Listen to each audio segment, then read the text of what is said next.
Good morning to all. So today మనం మరొక టాపిక్తో ఒక చిన్న వీడియో రూపంలో మీ ముందుకు రావడం జరిగింది.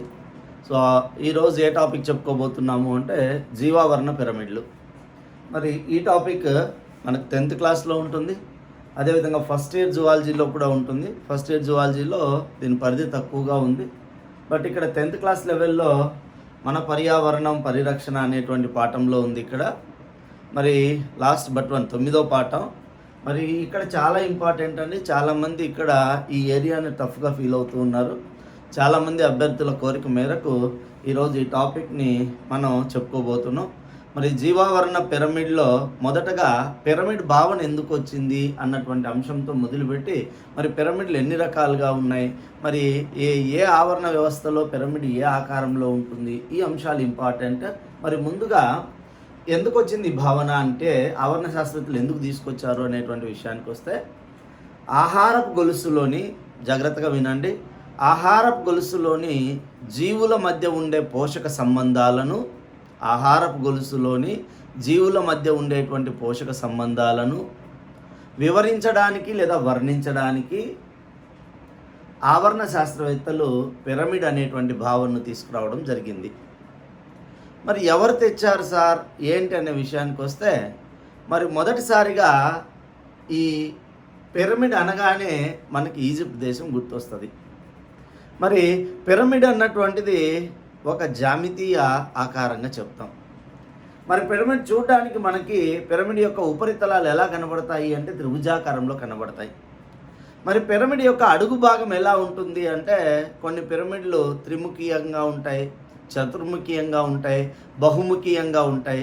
మరి అడుగు భాగంలో ఇలా చతురస్రాకారంలో కానీ పంచముఖంలో కానీ మరి త్రిముఖీయంగా కానీ ఉన్నటువంటి ఈ అడుగు భాగంలో ఉండే ముఖాలన్నీ కూడా అగ్రభాగం వెళ్ళేటప్పటికీ అన్నీ కూడా కొన భాగంలో కలిసిపోతూ ఉంటాయి. మరి చూడడానికి పిరమిడ్ ఎలా కనిపిస్తుంది, దాని యొక్క ఉపరితలాలు ఎలా ఉంటాయి అంటే త్రిభుజాకారంలో కనబడతాయి. మరి సాధారణంగా పిరమిడ్లు ఏ ఆకారంలో నిర్మించబడి ఉంటాయంటే చతురస్రాకార పిరమిడ్లు ఎక్కువగా ఉంటాయి. మరి మొదటిసారిగా మనం ఇక్కడ జీవావరణ పిరమిడ్ల విషయానికి వస్తే మరి 1927 సంవత్సరంలో మరి బ్రిటన్ దేశానికి చెందినటువంటి బ్రిటిష్ ఆవరణ శాస్త్రవేత్త అయినటువంటి మరి ఎకాలజిస్ట్ అయినటువంటి చార్లెస్ ఎల్టన్, ఇక్కడ రెండు గుర్తుపట్టండి.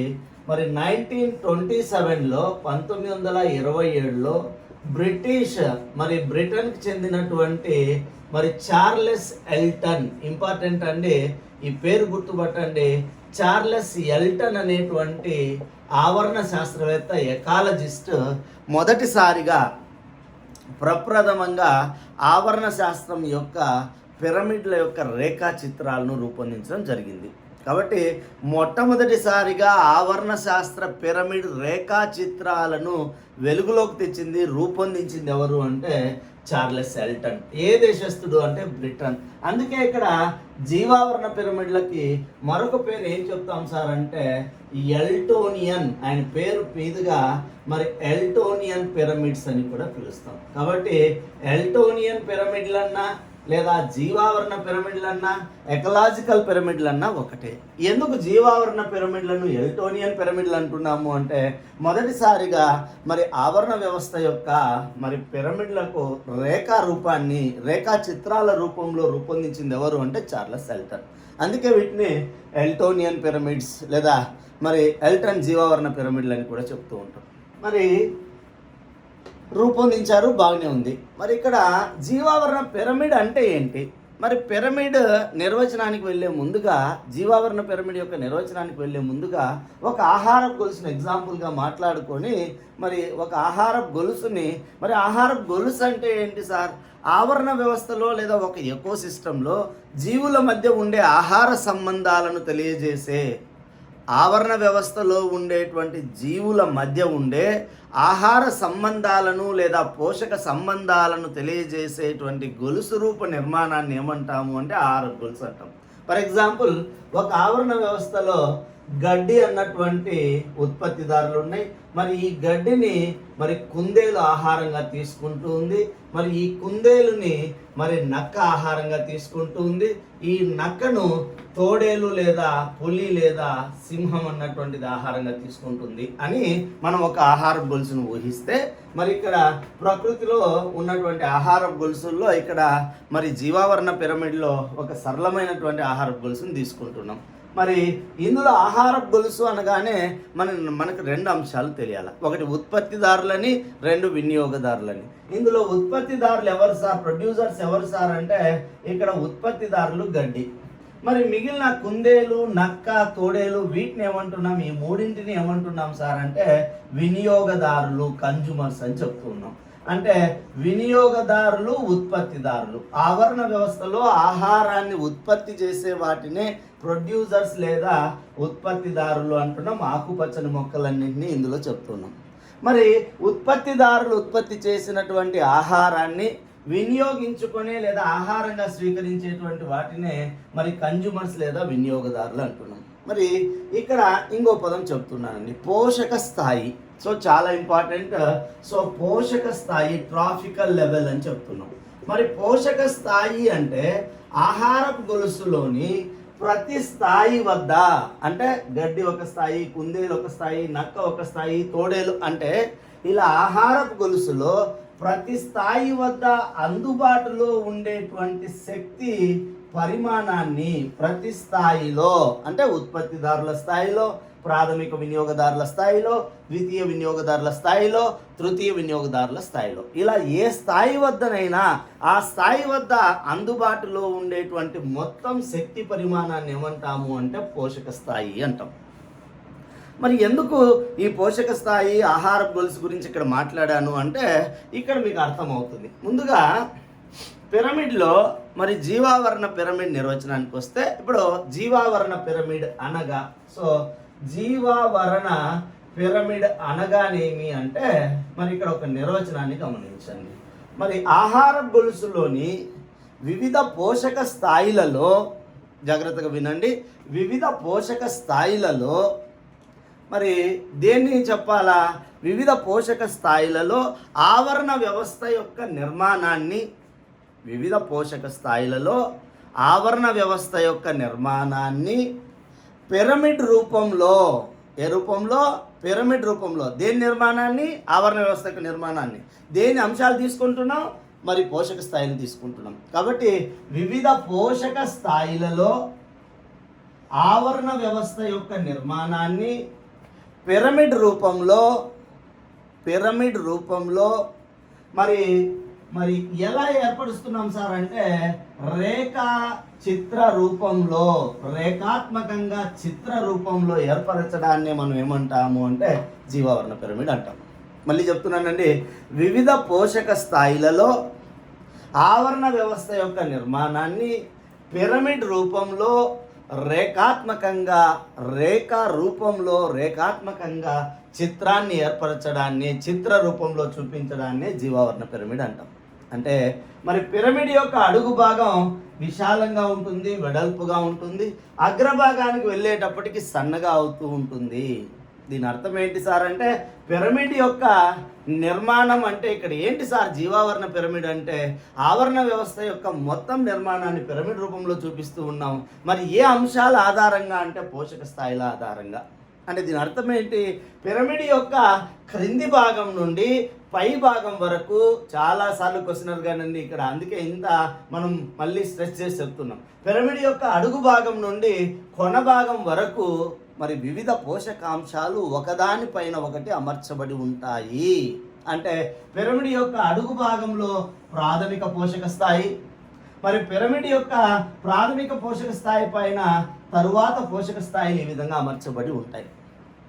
మరొకసారి గమనిస్తే మరి ఈ పోషక స్థాయిలు అంటే పిరమిడ్లో అడుగు భాగం నుండి పై భాగం వరకు, అడుగు భాగం అంటే క్రింది భాగం, అడుగు భాగం నుంచి కొన భాగం వరకు మరి పోషక స్థాయిలు అమర్చబడి ఉంటాయి. ఈ ఆహార గొలుసులో ఉండేటువంటి పోషక స్థాయిలు. మరి వాటినే మనకు పరీక్షల్లో ఇలా ఒక పిరమిడ్ ఇచ్చి ఇక్కడ XY అని ఇచ్చి ఆ X స్థానాన్ని గుర్తించమని చెప్తూ ఉన్నాడు. ఏమేం పోషక స్థాయిలు ఉన్నాయి? ప్రథమ పోషక స్థాయిలో ఉత్పత్తిదారులు ఉంటాయి. కాబట్టి పిరమిడ్ యొక్క మరి జీవావరణ పిరమిడ్లో ఎల్లప్పుడూ ఏ పిరమిడ్ అయినా, అది సంఖ్యా పిరమిడ్ అయినా, జీవద్రవ్యరాశి పిరమిడ్ అయినా, శక్తి పిరమిడ్ అయినా, పిరమిడ్ ఏదైనా పీఠ భాగం ఎవరి చేత మరి ఎవరు ఆక్రమించి ఉంటారు అంటే ఉత్పత్తిదారులు ఉంటాయి, ప్రొడ్యూసర్స్ ఉంటాయి. ఇది ప్రథమ పోషక స్థాయి. మరి ఉత్పత్తిదారుల మీద ఆధారపడేటువంటి ప్రాథమిక వినియోగదారులు సో ప్రైమరీ మరి కన్జ్యూమర్స్ మరి ఇక్కడ రెండో పోషక స్థాయిలో కనబడతాయి. వీటినే శాకాహారులు అంటున్నాం. మరి ప్రాథమిక వినియోగదారుల మీద ఆధారపడేటువంటి ద్వితీయ వినియోగదారులు సో సెకండరీ కన్జ్యూమర్స్ అన్నటువంటివి మూడవ పోషక స్థాయిలో ఉంటాయి. మరి ప్రాథమిక ద్వితీయ రెండు వినియోగదారుల మీద ఆధారపడేటువంటి మరి లేదా ఉత్పత్తిదారుల మీద ఆధారపడుతూ ఉన్నటువంటి ఉత్పత్తిదారుల మీద ఆధారపడే ప్రాథమిక వినియోగదారుల మీద ద్వితీయ వినియోగదారులు, తృతీయ వినియోగదారుల మీద ఆధారపడేటువంటి మరి తృతీయ వినియోగదారులు. సో తృతీయ వినియోగదారులు మరి మరొక పోషక స్థాయిగా మరి ఉంటాయి. ఇప్పుడు నేను చెప్పినట్టుగా ఇలా ఆవరణ వ్యవస్థ యొక్క నిర్మాణాన్ని ఒక పిరమిడ్ రేఖాచిత్రంలో చూపిస్తూ ఉన్నాం. ఇందులో వివిధ పోషక స్థాయిలు అమర్చబడి ఉంటాయి. రేపు పరీక్షలో ఇలాంటిదే ఒక పిరమిడ్ రూపం ఇచ్చి ఇక్కడ ప్రాథమిక వినియోగదారుల స్థానంలో ఎక్స్ అని ఇస్తారు, లేదా ఇక్కడ మరి ద్వితీయ వినియోగదారుల స్థానంలో వై అని ఇచ్చి ఆ వై అనే అంశాన్ని గుర్తించండి అంటాడు. కాబట్టి చాలామంది ఇక్కడ జాగ్రత్తగా గమనించండి. జీవావరణ పిరమిడ్లని ఎల్టోనియన్ పిరమిడ్స్ అంటున్నాం. జీవావరణ పిరమిడ్లు ఆహారపు గొలుసులోని జీవుల మధ్య ఉండేటువంటి ఆహార సంబంధాలను వివరించడానికి పిరమిడ్ భావన తీసుకొచ్చారు. మరి జీవావరణ పిరమిడ్ అంటే ఏంటి అంటే మరి ఇప్పుడు మాట్లాడుకున్నట్టుగా వివిధ పోషక స్థాయిలలో జీవావరణం యొక్క నిర్మాణాన్ని పిరమిడ్ రూపంలో రేఖాచిత్రంగా చూపించడాన్నే జీవావరణ పిరమిడ్ అంటాం. ఇది బేసిక్గా జీవావరణ పిరమిడ్ అంటే ఏంటి. మరి ఇలాంటి జీవావరణ పిరమిడ్లు ఎన్ని రకాలు ఉన్నాయి? జీవావరణ పిరమిడ్లు 3 రకాలుగా కలవు. ఎన్ని రకాలుగా అంటే 3 రకాలుగా. ఒకటి ఏంటి సార్ అంటే సంఖ్యా పిరమిడ్ అంటూ ఉన్నాం. సో జీవావరణ పిరమిడ్లు 3 రకాలుగా కలవు ఒక ఆవరణ వ్యవస్థలో. సో జీవావరణంలో మరి జీవావరణ పిరమిడ్లు 3 రకాలు. ఒకటి సంఖ్యా పిరమిడ్, రెండోది జీవ ద్రవ్యరాశి పిరమిడ్. మరి దీన్నే బయోమాస్ పిరమిడ్ అని చెప్తూ ఉన్నాం. మరి మూడోది ఏంటి సార్ అంటే ఇక చివరిది శక్తి పిరమిడ్ అని చెప్తున్నాం. కాబట్టి ఇక్కడ పిరమిడ్లు అంటే జీవావరణ పిరమిడ్లు 3 రకాలు: సంఖ్యా పిరమిడ్లు, జీవద్రవ్యరాశి పిరమిడ్, శక్తి పిరమిడ్స్ అని చెప్తున్నాం. మరి ఇందులో ఒక్కొక్క దాని గురించి మాట్లాడితే పరీక్షలో ఎలా అడుగుతున్నారు సార్ అంటే ఆవరణ వ్యవస్థలో సంఖ్యా పిరమిడ్ ఎక్కడ మరి నిటారుగా ఉంటుంది, అప్రైట్గా ఉంటుంది, మరి శీర్షాభిముఖంగా ఉంటుంది, ఎక్కడ తిరగబడి అంటే మరి తిరగబడినటువంటి అధోముఖంగా ఉంటుంది. ఇవి మనకు పరీక్షలో ఇంపార్టెంట్. మొదటగా సంఖ్యా పిరమిడ్ గురించి మాట్లాడితే సంఖ్యా పిరమిడ్ లేదా నంబర్ పిరమిడ్ అంటున్నాం. ఒకసారి జాగ్రత్తగా గమనించండి.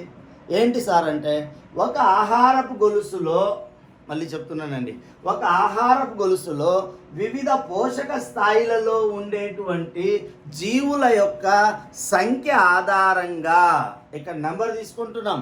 ఇప్పుడు ఇక్కడ ప్రథమ పోషక స్థాయి అయినటువంటి ఉత్పత్తిదారులలో ఉండేటువంటి జీవుల సంఖ్య, మరి ప్రాథమిక వినియోగదారుల పోషక స్థాయిలో ఉన్నటువంటి జీవుల సంఖ్య, ద్వితీయ వినియోగదారుల పోషక స్థాయిలో ఉండే జీవుల సంఖ్య, తృతీయ వినియోగదారుల స్థాయిలో పోషక స్థాయిలో ఉండే జీవుల సంఖ్య.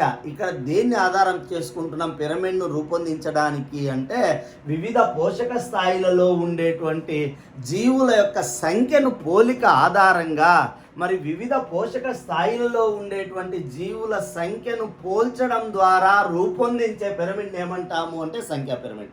ఇక్కడ సంఖ్యను ఆధారం చేసుకుంటాం. ఇదే జీవద్రవ్యరాశికి వస్తే వివిధ పోషక స్థాయిలలో ఉండేటువంటి జీవుల యొక్క జీవద్రవ్యరాశి ఆధారంగా జీవద్రవ్యరాశి పోలిక ఆధారంగా రూపొందిస్తే జీవద్రవ్యరాశి పిరమిడ్. శక్తి పిరమిడ్ అంటే వివిధ పోషక స్థాయిలలో అందుబాటులో ఉండేటువంటి శక్తి పరిమాణం ఆధారంగా పిరమిడ్ను రూపొందిస్తాం. దాన్నే శక్తి పిరమిడ్ అంటాం. కాబట్టి చాలా సింపుల్ అండి.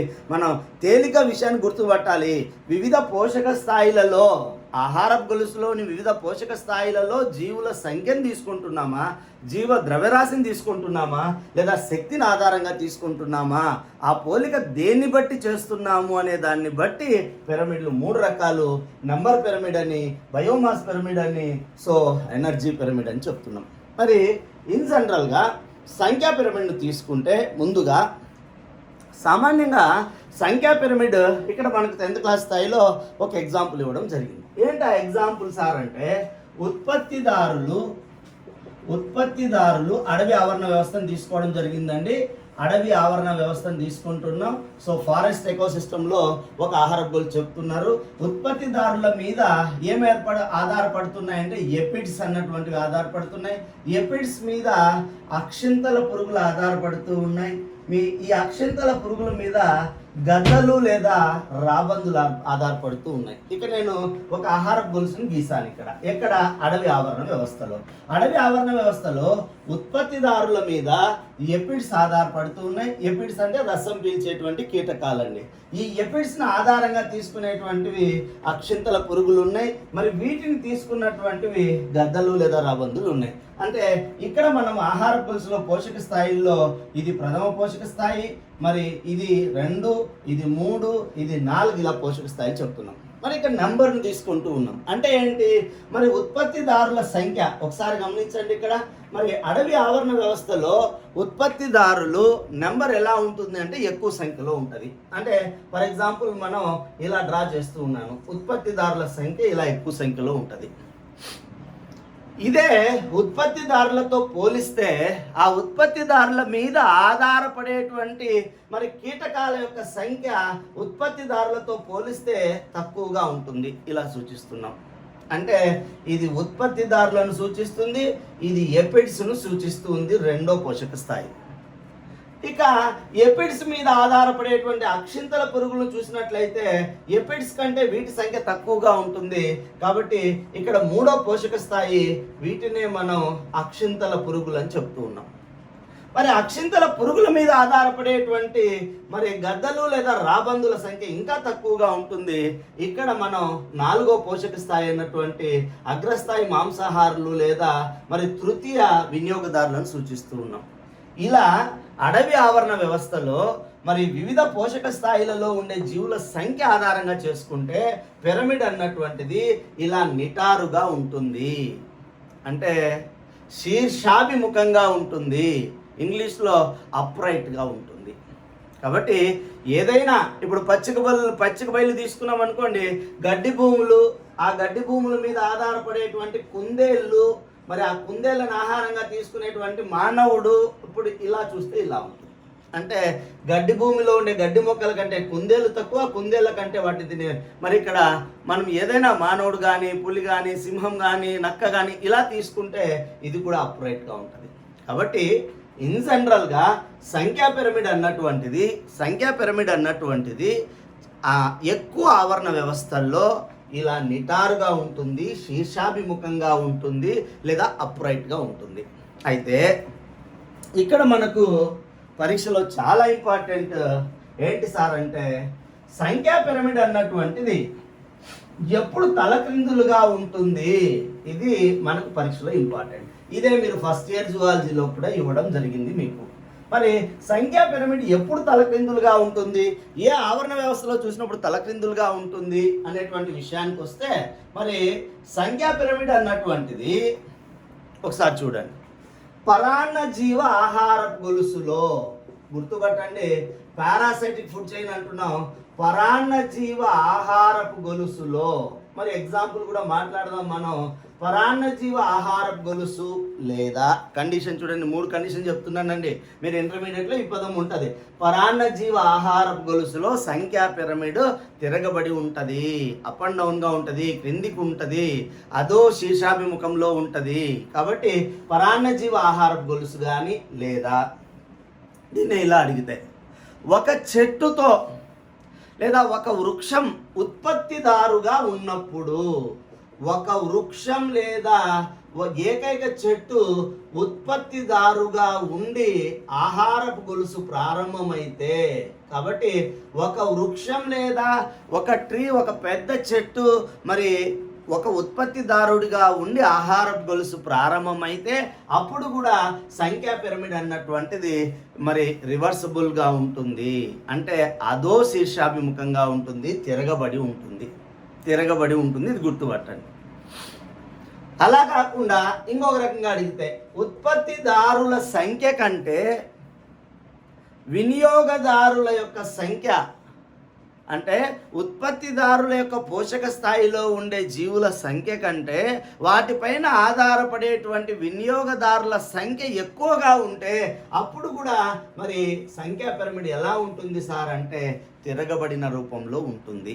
కాబట్టి పరాన్నజీవ ఆహారపు గొలుసులో లేదా ఒక వృక్షంతో ప్రారంభమయ్యే ఆహారపు గొలుసులో లేదా ఉత్పత్తిదారుల కంటే వినియోగదారుల సంఖ్య ఎక్కువగా ఉన్న సందర్భంలో మరి సంఖ్యా పిరమిడ్ ఎలా ఉంటుంది అంటే సంఖ్యా పిరమిడ్ అన్నటువంటిది తిరగబడిన రూపంలో ఉంటుంది.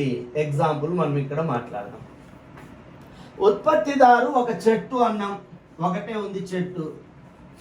మరి ఆ చెట్టు మీదకి వచ్చేటువంటి ఆ ఫలాలను విత్తనాలను తినడానికి వచ్చేటువంటి ఉడతలైనా లేదా కోతులైనా ఇలా శాకాహార జంతువులను తీసుకుంటే, అంటే ఉత్పత్తిదారులను ఆహారంగా, ఇక్కడ చెట్టు ఒకటే ఉత్పత్తిదారు అండి, ఇది ప్రథమ పోషక స్థాయి అంటున్నాం దీన్ని. మరి దీని మీద ఆధారపడేటువంటి శాకాహార జంతువులైనటువంటి, అంటే ప్రాథమిక వినియోగదారులు శాకాహార జంతువులుగా ఇక్కడ ఉడతలని చెప్తూ ఉన్నాం, కోతులని చెప్తూ ఉన్నాం, ఇంకా దాని మీద ఆహారానికి వచ్చేటువంటి శాకాహార జంతువులు ఇవి చెట్టు కంటే ఎక్కువ ఉంటాయి. కాబట్టి ఇక్కడ ప్రాథమిక వినియోగదారులు లేదా శాకాహారుల సంఖ్య ఎక్కువ, ఎవరికంటే ఉత్పత్తిదారుల కంటే. మరొకటి చూడండి, ఈ ఉత్పత్తిదారుల మీద ఆధారపడేటువంటి మరి బాహ్య పరాన్న జీవులైనటువంటి, అంటే ఇక్కడ మనం చెప్తున్నటువంటి ఉడతలైనా కోతులైనా వీటి బాహ్య పరాన్న జీవులు ఏంటి? అవి బాహ్య పరాన్న జీవులు అంటే శరీరానికి బయట వైపున మనం ఎగ్జాంపుల్గా చెప్తున్నాం టిక్కులని. టిక్ అంటే గోమార్లు, కొలలు చూస్తూ ఉంటాం మనం. అదేవిధంగా మైట్లని, అంటే మరి మైట్లు అంటే మరి రక్తాన్ని ఆహారంగా తీసుకుంటూ ఉంటాయి, పిడుదులు అని చెప్తూ ఉంటాం మనం. కాబట్టి టిక్కులు, మైట్లు, మన వెంట్రుకల్లో ఉండే పేలు, లైస్ అంటూ ఉన్నాం. ఇలా మరి ఆ టిక్కులైనా అంటే గోమార్లైనా, మైట్స్ అయినా అంటే పిడుదులైనా, అదేవిధంగా పెయిన్లైనా అంటే లైసెస్ అయినా, ఇవి ఏంటి సార్ అంటే బాహ్య పరాన్న జీవులు. వీటిని ఏమని చెప్తున్నాము అంటే ద్వితీయ వినియోగదారులుగా చెప్తున్నాం. అంటే నెంబర్ చూసినప్పుడు ఒక చెట్టు కంటే దాని మీద వచ్చే శాకాహార జంతువులు ఎక్కువ, దానికంటే దాని మీద ఆధారపడేటువంటి బాహ్యపరాన్న జీవులు ఎక్కువ. ఇప్పుడు ఈ బాహ్యపరాన్న జీవుల మీద ఆధారపడేటువంటి అధి పరాన్న జీవులు. సో అధి పరాన్న జీవి అంటే ఒక పరాన్నజీవి దేహం పైన కానీ పరాన్నజీవి లోపలగా అయినా కానీ, అంటే పరాన్నజీవి మీద ఆధారపడే మరొక పరాన్నజీవి. ఇలాంటి అధి పరాన్న జీవులు అన్నటువంటివి మరి ఇక్కడ అధి పరాన్న జీవులు అన్నటువంటివి తృతీయ వినియోగదారులు. ఇక్కడ చూడండి, ముందుగా గీసుకున్నటువంటి నంబర్ పిరమిడ్కి ఎప్పుడు మనం ఇంతకుముందు చెప్పుకున్నటువంటి అడవి ఆవరణ వ్యవస్థలో మరి వృక్షము అంటే ఇక్కడ ఉత్పత్తిదారులు, ఎపిడ్స్, అక్షింతల పురుగులు, గద్దలు, ఇక్కడ చూసినప్పుడు మరి సంఖ్యా పిరమిడ్ నిటారుగా ఉంది. ఇదే పరాన్నజీవ ఆహారపు గొలుసులో లేదా ఒక చెట్టుతో ప్రారంభమయ్యే ఆహారపు గొలుసులో మరి సంఖ్యా పిరమిడ్ ఎలా ఉంది సార్ అంటే తిరగబడి ఉంది. ఇది చాలా చాలా ఇంపార్టెంట్. ఇది సంఖ్యా పిరమిడ్కి సంబంధించిన అంశం. ఇక రెండోది ఏంటి సార్ అంటే మళ్ళీ చెప్తున్నామా, సంఖ్యా పిరమిడ్ అన్నటువంటిది ఒక పరాన్నజీవ ఆహారపు గొలుసులో లేదా ఒక చెట్టుతో ప్రారంభమయ్యే ఒక వృక్షం ఉత్పత్తిదారుగా ఉండే ఆహారపు గొలుసులో మాత్రమే తిరగబడిన రూపంలో ఉంటుంది. మరి ఇక మిగిలినటువంటి అన్ని ఆవరణ వ్యవస్థలో సంఖ్యా పిరమిడ్ ఎల్లప్పుడూ మరి నిటారుగా ఉంటుంది అని చెప్తున్నాం, మరి శీర్షాభిముఖంగా ఉంటుంది అని చెప్తున్నాం. మరి నెక్స్ట్ జీవద్రవ్య రాశి పిరమిడ్. రెండో పిరమిడ్ ఏంటి సార్ అంటే జీవద్రవ్య రాశి పిరమిడ్.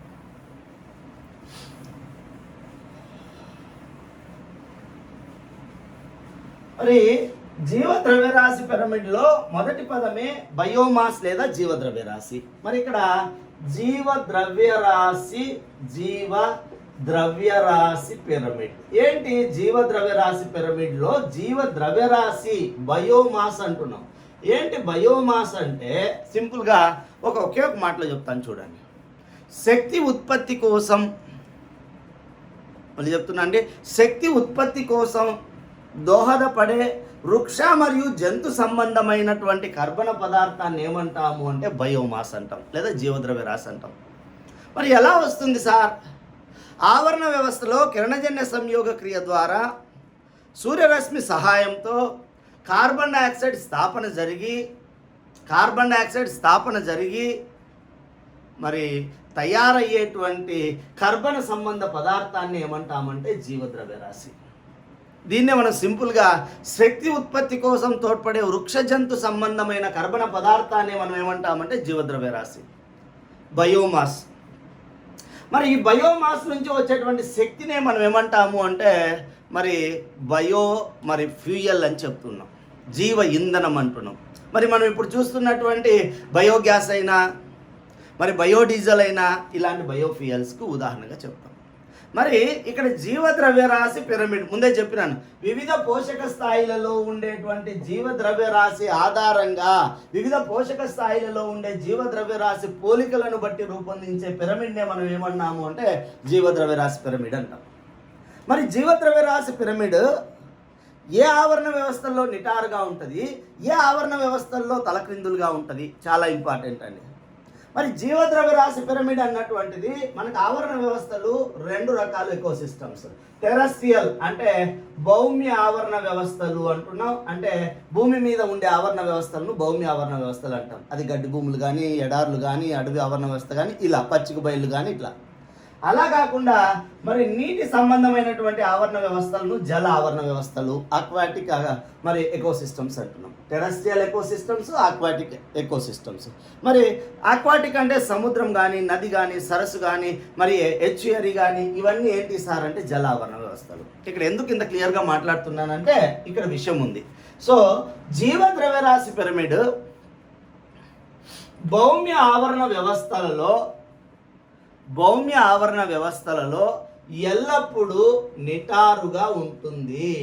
అంటే ఇక్కడ మరి ఇక్కడ అప్రైట్గా ఉంటుంది అంటున్నాం. కాబట్టి ఇక్కడ ఏంటి సార్ అంటే మరి జీవద్రవ్యరాశి పిరమిడ్ అన్నటువంటిది భౌమ్య ఆవరణ వ్యవస్థలో మీరు ఏదైనా ఒక ఆహార గొలుసు ఇంతకుముందు తీసుకునింది అయినా మనం తీసుకుని చెప్పుకోవచ్చు. భౌమ్య ఆవరణ వ్యవస్థలో ఎల్లప్పుడూ నిటారుగా ఉంటుంది. ఇక్కడ పరీక్షలో ఇది ఇంపార్టెంట్ అండి. జీవద్రవ్యరాశి పిరమిడ్ జల ఆవరణ వ్యవస్థలో, ఇక్కడ మీకు ఇంటర్మీడియట్లో సాగరం అన్నాడు. సాగరం అంటే మరి సముద్ర ఆవరణ వ్యవస్థ అని చెప్తున్నాం. అదే 10th క్లాస్లో జల ఆవరణ వ్యవస్థ అన్నాడు. కాబట్టి ఇక్కడ సాగర ఆవరణ వ్యవస్థలో లేదా సముద్ర ఆవరణ వ్యవస్థలో లేదా జల ఆవరణ వ్యవస్థలో జీవద్రవ్యరాశి పిరమిడ్ అన్నటువంటిది మరి తిరగబడిన ఆకారంలో ఉంటుంది, తిరగబడిన రూపంలో ఉంటుంది. మరి ఇంతకు ముందే చెప్పుకున్నాం మనం. మరి నిటారుగా ఉండడము అంటే పిరమిడ్ లాగా ఇలా పైకి ఉండడం, తిరగబడి అంటే పిరమిడ్ రివర్స్లో ఉండడం, ఈ విధంగా. కాబట్టి ఇక్కడ మరి జీవద్రవ్యరాశి పిరమిడ్ అన్నటువంటిది భౌమ్య ఆవరణ వ్యవస్థలోనేమో నిటారుగా ఉంటుంది, జల ఆవరణ వ్యవస్థ లేదా సముద్ర ఆవరణ వ్యవస్థలో మాత్రం తిరగబడిన ఆకారంలో ఉంటుంది. మరి ఇది అప్రైట్, ఇది మరి డౌన్ షేప్లో ఉంటుంది అని చెప్తున్నాం. మరి ఎగ్జాంపుల్ మాట్లాడుతున్నాడు, ఎగ్జాంపుల్ కూడా ఇచ్చాడు మనకి. ఏంటి? ఒక ఆహార గొలుసు ఇస్తున్నాడు. సముద్ర ఉపరితలంపై తేలియాడుతూ ఉన్నటువంటి వృక్ష ప్లవకాలు. కాబట్టి ఇక్కడ మరి ఫైటో ప్లాంక్టన్ అంటున్నాం. సముద్ర ఉపరితలం పైన ఆధారపడుతున్నటువంటి వృక్ష ప్లవకాలు అంటే ఫైటో ప్లాంక్టన్స్ కంటే ఇవి ఉత్పత్తిదారులు. ఇక్కడ ప్రథమ పోషక స్థాయి.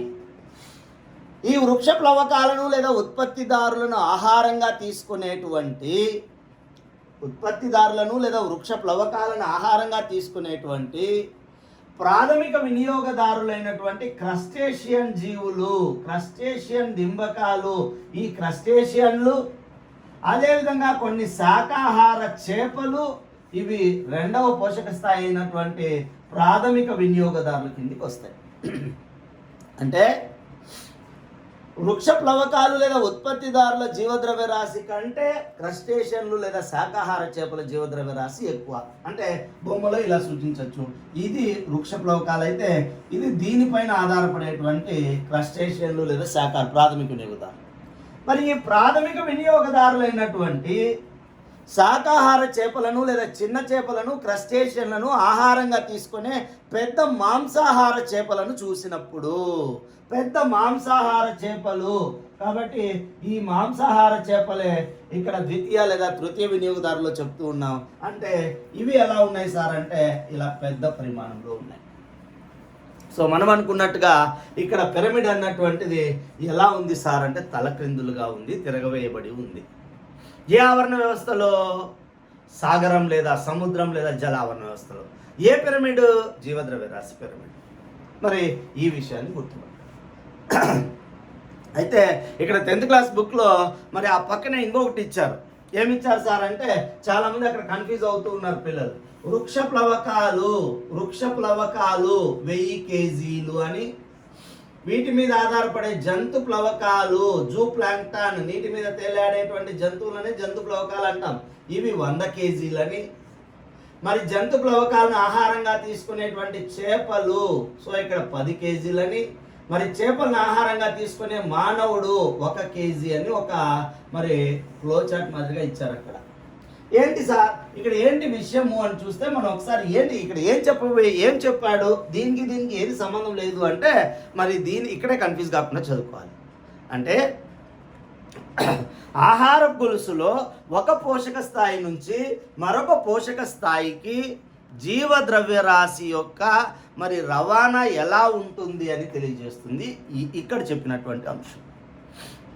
అంటే ఒక పోషక స్థాయి నుంచి అంటే ఉత్పత్తిదారులు లేదా ఇక్కడ వృక్ష ప్లవకాల నుండి మరి ప్రాథమిక వినియోగదారులు అనే పోషక స్థాయికి చేరేటప్పుడు మరి ఎంత పరిమాణంలో జీవద్రవ్య రాశి మరి తరువాత పోషక స్థాయిలో శరీర కణజాలాలుగా మారుతుంది అని చెప్తూ ఉన్నాడు.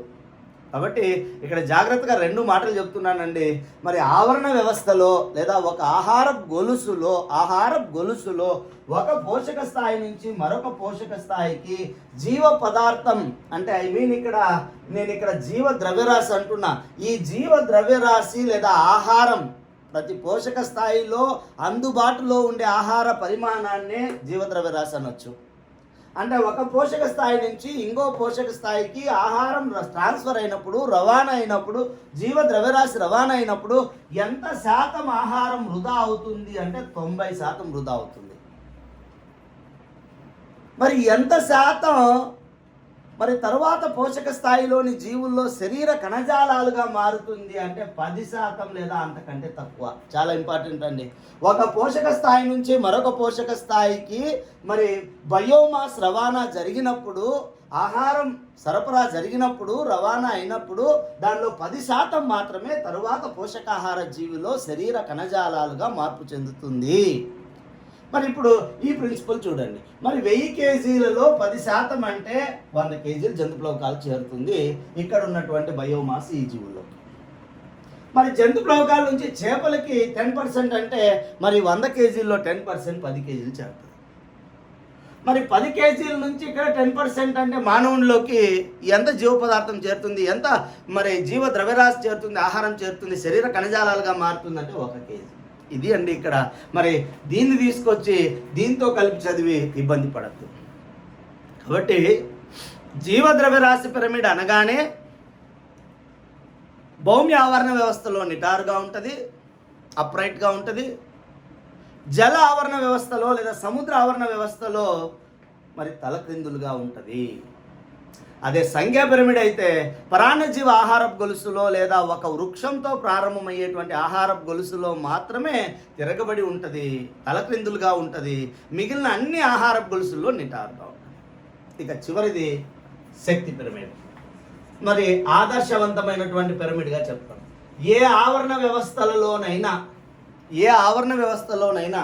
నిటారుగా ఎల్లప్పుడూ ఎల్లవేళలా నిటారుగా ఉండేటువంటి పిరమిడ్ ఏది అంటే శక్తి పిరమిడ్. మరి శక్తి పిరమిడ్లో మరి ఆవరణ వ్యవస్థలో శక్తికి మూలాధారం ఎవరు అంటే సూర్యుడు. శక్తికి మూలాధారం ఎవరు అంటే సూర్యుడు అంటున్నాం. మరి ఈ సూర్యుని నుంచి లభించేటువంటి మరి శక్తి మరి ఏంటి సార్ అంటే ఎవరికి చేరుతుంది సార్ అంటే ఆకుపచ్చని మొక్కలు మరియు కిరణజన్య సంయోక్రియ జరిపేటువంటి బ్యాక్టీరియాలకు చేరుతుంది. ఇలా సూర్యుని నుంచి సూర్యకిరణాల రూపంలో వచ్చినటువంటి ఈ శక్తిని ఎవరు తీసుకుంటున్నారు సార్ అంటే మొక్కలు తీసుకుంటున్నాయి కిరణజన్య సంయోక్రియ రూపంలో. ఇలా మొక్కలు నిక్షిప్తం చేసినటువంటి ఆ సూర్యకిరణాల్లో ఉండే శక్తినే మనం ఏమంటున్నాము అంటే రసాయన శక్తి అంటున్నాం. మరి కెమికల్ ఎనర్జీ ఏ రూపంలో నిల్వ చేయబడి ఉంది? స్థితి శక్తి రూపంలో నిల్వ చేయబడి ఉంది మొక్కలలో. మరి ఈ మొక్కల నుండి ఉత్పత్తిదారుల నుండి ఎవరికి చేరుతుంది సార్? ఉత్పత్తిదారుల నుండి మరి ఎవరికి చేరుతుంది ఈ రసాయనిక శక్తి అంటే వినియోగదారులైనటువంటి ప్రాథమిక వినియోగదారులకు చేరుతుంది. మరి ప్రాథమిక వినియోగదారుల నుంచి ఎవరికి చేరుతుంది? ద్వితీయ వినియోగదారులకు చేరుతుంది. ద్వితీయ వినియోగదారుల నుంచి ఎవరికి చేరుతుంది? తృతీయ వినియోగదారులకు చేరుతుంది. అయితే ఇక్కడ చాలా ఇంపార్టెంట్ అండి, ఆహార గొలుసులోని వివిధ పోషక స్థాయిల్లో అందుబాటులో ఉండేటువంటి శక్తిని ఆధారం చేసుకొని రూపొందించే పిరమిడ్ను శక్తి పిరమిడ్ అంటాం. శక్తి పిరమిడ్ ఎల్లవేళ్ళ అన్ని ఆవరణ వ్యవస్థల్లో ఎల్లప్పుడూ ఎలా ఉంటుంది అంటే అప్రైట్గా ఉంటుంది, నిటారుగా ఉంటుంది. అంటే ఒక పోషక స్థాయి నుంచి మరొక పోషక స్థాయికి పోయేటప్పటికి ప్రతిసారి శక్తి నష్టం జరుగుతుంది. 100% శక్తి ట్రాన్స్ఫర్ జరగదు. అంటే ఏ రూపంలో నష్టపోతామని మనకు బొమ్మలో కూడా ఇచ్చాడు. అక్కడ శక్తి పిరమిడ్లో ఒక పోషక స్థాయి నుంచి మరొక పోషక స్థాయికి శక్తి సరఫరా జరుగుతున్నప్పుడు కొంత శక్తి ఉష్ణ రూపంలో కోల్పోతాము, ఉష్ణం రూపంలో కోల్పోతాము.